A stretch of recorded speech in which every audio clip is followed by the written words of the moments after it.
The night was quiet except for the soft chirping of crickets. Luna sat in her small garden, staring at the sky. The moon was full and silver bright, and its glow painted the flowers in soft light.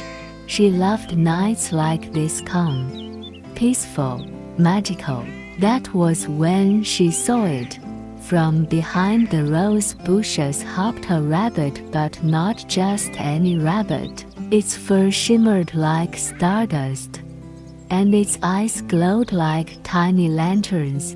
A small leather satchel hung across its body, and the edges of the bag sparkled faintly. Luna's heart skipped. The rabbit stopped right in front of her and tilted its head. "Good evening, Luna," it said in a warm, tinkling voice. Luna blinked. "You can talk?" "Of course," the rabbit replied. "I'm the Moonlight Postman. My name is Thistle, and I deliver letters from the moon." From the satchel, he pulled out a pale blue envelope sealed with a drop of melted silver. The letter smelled faintly of night-blooming jasmine. Luna opened it carefully. Inside was a note written in glowing ink. "Dear Luna, some of my moonlight has been lost and scattered across the world. Will you help me gather the fragments before they fade?" The moon. Luna's eyes widened. "The moon is asking me for help."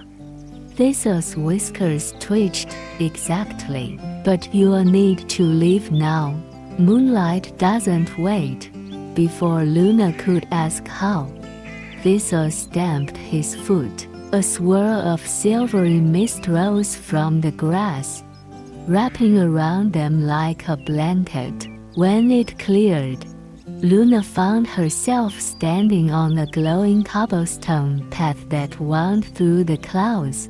They began their journey. The first moonlight fragment was hidden in the heart of a midnight lily, deep in an enchanted meadow. Luna knelt and touched the glowing petal. The fragment floated free, a warm spark in her hands, before Thistle tucked it into his satchel. The second was trapped inside the song of a nightingale perched on a crystal branch. Luna listened carefully and hummed the melody back. The fragment slipped out like a sigh, dancing in the air before joining the others. The third fragment was the trickiest. It lay at the bottom of a lake so still it looked like a mirror.